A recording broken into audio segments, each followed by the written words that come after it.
and welcome to HCB, where it is the review of the Week 18 games. Happy Christmas Eve, everybody! A commonly celebrated holiday, Christmas Eve. For when I say commonly celebrated, I mean by people who like to make fun and of the fact that it just add as many Eves as possible. Man, that was one of my worst intros ever, and I've done a few. I've done terrible intros before in the past. Anyway.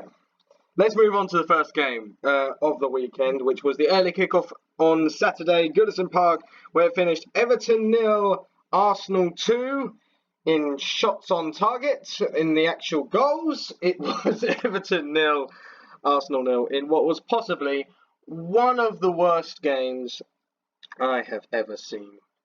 Obviously, I got the prediction wrong, and I'll go on to a little bit why I got it slightly wrong. I guess Arsenal were slightly better.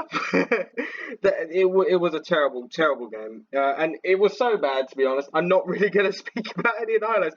I should point out, Everton go up to 15th, and Arsenal go down to 11th. There's not much to talk about. I will say the game was so bad. I don't reckon either Duncan Ferguson or Freddie Ljungberg will survive the next game. That is my bold prediction. It's no relation whatsoever to other news that broke. Who am I kidding? I am just going to touch on the fact that both teams have had new managers since I'd done these predictions on Thursday, partly because there is literally nothing else to talk about when it comes to these games. So Everton on Saturday announced that they appointed Carlo Ancelotti, fresh off being sacked by Napoli. Meanwhile, Arsenal have announced they have appointed former Manchester City assistant manager and former Arsenal player Mikel Arteta. I should point out this is the second prediction review video I've done where Arsenal have changed their manager in between the prediction and the review video. So that hasn't helped my predicting. Could you not do it on the Thursday morning, Arsenal? Seriously, Arsenal. With regards to this appointment, Everton, I think it's an incredible appointment to get Ancelotti. At the end of the day, they are still trying to push. Maybe not this season, obviously. They are near the bottom half of the table. But next season, they can easily push on and try and get Europe once again. And who knows? They might get back to finishing 8th. Who am I kidding? They might even do it this year. Arsenal, it's a risk always appointing an ex-manager. It's a very 50-50. But I think at this point, they've tried the established manager, Unai Emery. So why not go for the a young manager that's learnt a lot from one of the best managers in the world, Pep Guardiola, and see how he does. He knows the club very well. He's very passionate about the club. That's always something you get from ex-players. They're always very passionate about the club. Whether they're good or not is another question, but you will get the passion. And I think Arsenal fans want a bit of passion within their side. They want a bit of fight. So I think in some ways both managers are good fits for the future. Both managers obviously play their first games on Boxing Day. Everton take on Burnley at home. Meanwhile, Arsenal take on Bournemouth at the Vitality Stadium. We now move on to Aston Villa versus Southampton, and it ended Aston Villa 1, Southampton 3, with Danny Ings getting a brace and Stevens getting the goals for Southampton. Meanwhile, Jack Grealish getting the consolation goal for Aston Villa. And this was an incredibly weird game in the sense that I did not see Southampton winning this at all. I know Danny Ings is on good form when it comes to goal scoring, but it was very bizarre. I mean, he was very clinical. I will say, incredibly clinical, but I mean, it was very, very attacking based, very open. In total, there was 36 shots throughout the entire game. Which is an incredible stat. I think that partly says more about their defense than their actual attack. But we'll give them credit. I don't know what happened to Villa. I mean, these two teams have now swapped when it comes to positions. Southampton now in 17th, Villa down to 18th. So this I think needs to be considered a wake-up call for Aston Villa, because I've been giving them praise. I've said they do not deserve the position they are currently occupying. But now you can't. If you're in this relegation battle, you can't be losing games like Southampton away. These are the games you need to win. And if you want to stay up, and at the end of the day, this doesn't mean Villa are going to go down. I guarantee Villa going down, but they need to improve on this drastically, because it wasn't a good performance by Aston Villa. Being 3-0 down at home to any side is not good, but when it's a side that's even lower than you in the table, it's even worse. And it's just desperate need to work on it. As for Southampton, they need to build on this. It was a great performance and probably one that saved Ralph Hasenhüttl's job. Even though I haven't really heard he's under pressure, you got to think he is being where Southampton are in the league. And yeah, this performance definitely saved his job. And as Danny Ings especially can keep firing on, their defence can actually hold back to. They only conceded one goal and actually score goals in the same time like they did in this game. They can definitely improve. Both teams obviously playing on Boxing Day. Villa playing a must-win game as they host Norwich. Meanwhile, Southampton travel to Chelsea at the same time. The next game is Bournemouth 0, Burnley 1. And not only was that the goals tally, it was also the shots on target one. And I thought I'd seen the worst game when it came to Arsenal Everton. This was somehow worse. I mean, I should point out, I know I got this wrong, but I was so close to getting a draw. Yeah, I've said these sides never drew. Maybe there is some kind of curse that they have. You cannot draw between Bournemouth and Burnley, and whoever inflicted that curse, I should say, you should probably get a bit of life rather than inflicting curses on games such as Bournemouth versus Burnley, and so specific enough to say they could never draw. Anyway, where was I? Yes, the actual game. In total, there was 5 shots. Only one of them was on target, and that was the goal that came in the 89th minute where Jay Rodriguez scored. It was a terrible game. It was worse. It was worse than Arsenal Everton, despite having a goal. It was so close to being the first game I can remember to never have a shot on target. And bless Cammy for actually, actually being a pundit in that game. Only he would have actually stayed. I mean, to be fair, actually, it's probably Alan McInally's one of his wet dreams. But for Chris Kamara, he probably just needed the job. As for Bournemouth, I mean, the progression is very weird, their form, because I know they lose like 5 games in a row, then they beat Chelsea away, and then they lose to Burnley in the next game at home. Without registering a shot on target, and only 3 throughout the entire game. When it comes to, I'm amazed I've been able to speak about this game as much as I have been. So we're not going to move on from this because so both games on Thursday. When it comes to Bournemouth, they travel to Mikel Arteta. They host Arsenal, and Burnley are away to Everton. Now, quicker I move on from that game, the better. We now move on to another 1-0, but this one was slightly more entertaining. It was Brighton versus Sheffield United, 1-0 at the Amex to Sheffield United. And I should point out, I am 0-4 when it comes to predictions so far. I'm doing extremely well. I do get slightly better as the day goes on. I will say, the stats really deceive you here. I should point out Oliver McBurney getting the goal here. Sheffield United also having 2 goals ruled out for VAR. Both were, if you go by the letter of the law, were correctly ruled out. Whether you agree with the handball rule or not is another issue.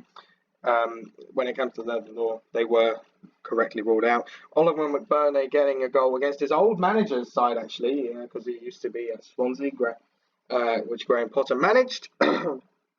And this now improves Sheffield United, moving them up to 5th. Brighton stay where they are in 13th.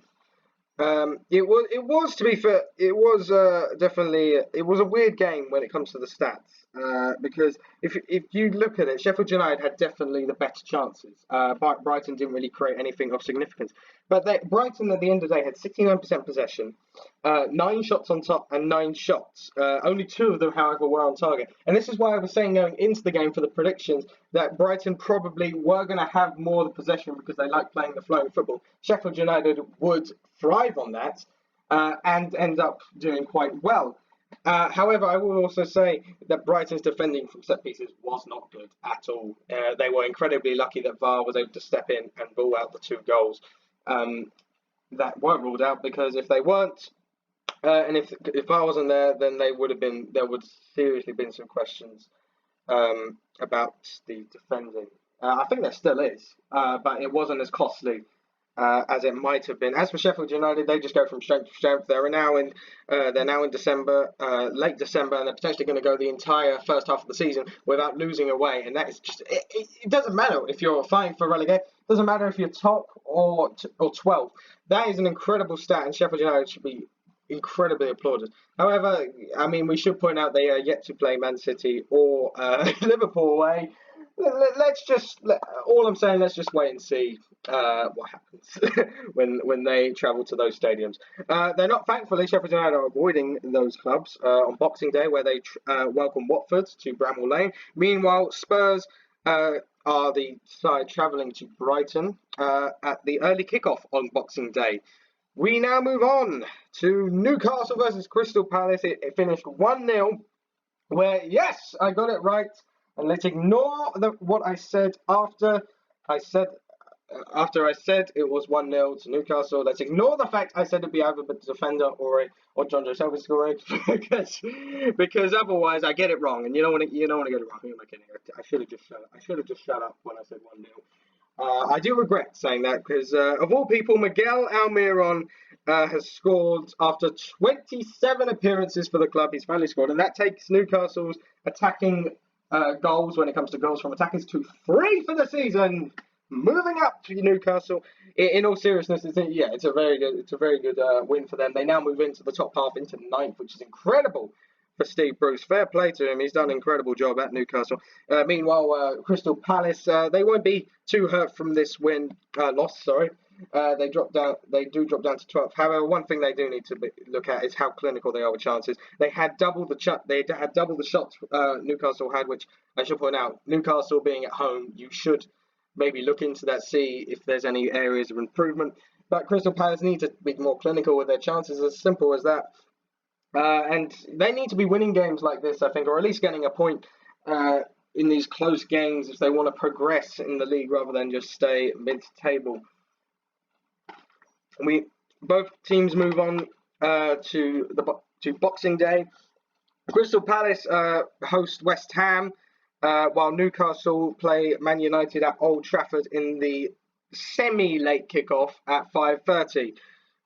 We now move on to Norwich versus Wolves, the final 3 o'clock game, where it was Norwich 1, Wolves 2, where basically what happened was Norwich were at home. They played a side that were fighting European football that people didn't expect to fight European football. They took the lead, which was shocking, but then they lost 2-1. Oh wait, hold on. That's also the description I would have described Sheffield United Norwich. Anyway, Wolves doing well to come back. We'll say with the goals from Seiss and Jimenez cancelling out Todd Cantwell's earlier goal, and I'd be amazed, I should point out, if Todd Cantwell survives past this season. People are saying he might go in January. I'm not sure if he will. He could. There's definitely potential, but I'm not sure if he will. If Norwich get relegated, they're definitely getting he's definitely going in the summer to a Premier League club. Norwich obviously stay in 19th. They're actually now closer to the bottom of the league due to results elsewhere. Meanwhile, Wolves are up to 6 due to results elsewhere. It's another case of similar to Palace. What Norwich need to take their chances. They had 13 shots, 7 were on target, but they just couldn't put them away. Which, as I've said many times, their attacking threat was what got them up, not their defense. So when their attack doesn't work, their defense is not good. I will give them credit. They have improved over the last few weeks. They're just not getting the results they need to increase their position in the table. I mean, I predicted them to finish 3-0. It wasn't that one-sided at all. It was a quite close game. But in the end, Wolves did win as expected. Norwich on Boxing Day will travel to Villa in a must-win game for both sides. Meanwhile, Wolves host Man City on the 27th of December at 7:45, which is actually a pain for me, and I will tell you why in a sec. Speaking of Man City, they played Leicester at home, and they ended up getting the win 3-1. Now, I'm one off, all right? I'm one off getting it right, okay? I put 3-2. It's close enough, all right? I put Man City win. Most people probably didn't. Okay, some people probably didn't. But goals from Mahrez, Gundogan, and Gabriel Jesus winning and cancelling out Vardy's early lead for Leicester. I will say Man City probably got scared early on when Vardy took the lead from Man City, where it was a breakaway goal, was probably slightly against the run of play. Um, but but at the end of the day, Leicester thrive on counter attacks. And to be fair, if you look at the stats, only having 37% possession the entire game, they knew that they were going to have to play counter attack against the Etihad. And at the end of the day, that's probably what most teams are going to play at Man City. And some teams have made it work again, like Wolves. Uh, but it's at the end of the day, City is City, City is City, and what I mean by that is they will come back eventually. And look, if you're going to give a team 23 shots and 12 on target, they are going to score a few, and that's what City did. They showed fight that I think they need at this point of the season, based on where they are. As you're at, both teams don't change positions. City just go slightly closer to Leicester, but yeah, Man City providing the fight that they need for Pep Guardiola at this moment to just stay within like a touching distance of Liverpool. I should point out I am shocked that no one's made a big deal about the fact City are now closer to Liverpool this week. Oh, they're 3 points closer. I'm shocked that no one's done that despite Liverpool not playing. It seems like something a pundit would do to me. One thing Leicester do need to do, they need to win these big games now. This is now the third one away from home where they haven't gone away with anything. The likes of Man United, Liverpool, and now Man City, they've not taken any points away from home. If they want to maintain like a steady position within the top four for years to come, because I think they've got it. I think they're definitely in a comfortable position this year, but in years to come, they need to win these games or at least get a point from them. Both teams move on to this weekend. Leicester host Liverpool on Boxing Day in the late kickoff. Nothing to do with the late show at 8 o'clock. Meanwhile, Man City travel to Wolves on Friday. Both big games for the clubs, I tell you. We now move on to the Sunday. Oh, excuse me. We now move on to the Sunday games, as the first one was Watford 2, Manchester United 0. Now, I did not watch this game live because I was busy. But when I checked my phone for the full-time score, I was like, I had to check if it was correct because it didn't seem correct. It didn't seem right. I mean, Ismail Assar and Troy Deeney getting the goals for Watford inside 4 minutes. I mean, based on the fact I saw the Liverpool game for Watford, I did think because Ismail Assar got many chances against Liverpool, he just didn't hit it with any power at all. When I saw the highlights for the Watford Man United game, I saw that he still hit it with the same amount of power. It's just someone put butter on De Gea's gloves before the game, meaning it managed to get in somehow. I mean, that is one of the, considering most of you probably have done your Premier League team of the decade at this moment. Most people would have put David De Gea in. I didn't. I put Petr Cech personally. If you want me to do a video on like Premier League team of the decade, let me know, and I will find a time slot where I can do that. But I didn't put David De Gea just because he's won one trophy back when they had Alex Ferguson, but since then he has been good, but he's also been slightly inconsistent the last couple of years, just slightly, especially this year, 2019. He hasn't looked like his old self. But Man United, this is a shocking display from Man United, really, and another call really for probably Solskjaer to get to be out. I mean, we're on Boxing Day, on Christmas Day, sorry, Man United will be 8th in the league, which is just not good enough for them, ending up with 5 losses already this season and only 6 wins. It ain't good. It ain't good. They've only won a third of their games all season. As for Watford, this was an incredible win, the first home win of the season for them.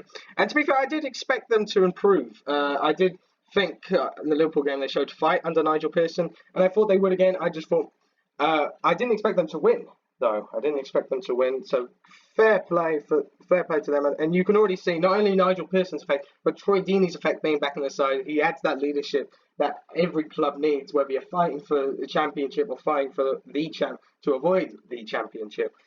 As for their next games, Watford travel to Sheffield United on Boxing Day. Meanwhile, Man United play Newcastle in the late-ish kickoff at 5:30. We now move on to the final game, where it was the London derby between Spurs and Chelsea, where Chelsea ran out 2-0 winners, Willian getting a brace. in the first half. And to be honest, it was a poor performance from Chelsea. I don't know what it is with Jose Mourinho and playing his former clubs, but he didn't work for him whatsoever. Spurs at home only having 5 shots, only 1 on target. It isn't good enough, especially. And I had so much, and I should point out, probably Spurs fans that know me are going to blame me for predicting them to win 3-1. The fact that they lost, they're blaming me. Look, at the end of the day, I think I said in my prediction video, Spurs, it's win-win for me as a West Ham fan, because if Spurs win, I get the prediction right. If they lose, that's a shame, they lost. Sorry, Spurs fans, don't kill me. Spurs now moved down to 7th in the league. Meanwhile, Chelsea stay in 4th. This was a much-needed win for Chelsea after their recent form. And this is definitely a statement win for Frank Lampard, going to a big top 6 club, which, despite what form Spurs are in, they are still a big club. And winning comfortably. It's a very good win for Frank Lampard. As for Jose Mourinho and Spurs, Jose Mourinho, I'm not sure it's actually as clicking as much as most people think, because if you look at the fixtures, they've lost 3 games under Mourinho. Man United, Bayern Munich, and Chelsea. These are the only 3 big clubs they have played while under Mourinho. They've lost all 3 of them. They've won the other games. They've won the other games, which you've got to give them credit for. But they need to start beating the big teams now. Mourinho surely knows how to beat the big teams. He's managed enough times to know how to do that. And he needs to improve. I should point out, obviously, one of the key moments was the Son red card, where it's more for the intent, I'll be perfectly honest, rather than the actual action, because Rudiger deserves an Oscar probably for his performance. For that, but his Son does push his foot up. It is a red card at the end of the day. One thing I will say, though, I believe the Spurs fans were giving racial abuse throughout the game to Rudiger and throwing stuff onto the pitch. I'm a bit sick of it, to be honest. And this isn't. I'm not just pointing this out because it's Spurs. I'm not just pointing it out. It's just that any fan that goes to a football game, or any person that is just racist or homophobic, is clearly needs help, because it's ridiculous that we're in 2019 going into a new decade and there's still racial abuse from the stands. Bit sick of it. Like we're all the same person at the end. We're all the same. At the end of the day, we're all human. I don't think it really matters what colour your skin is.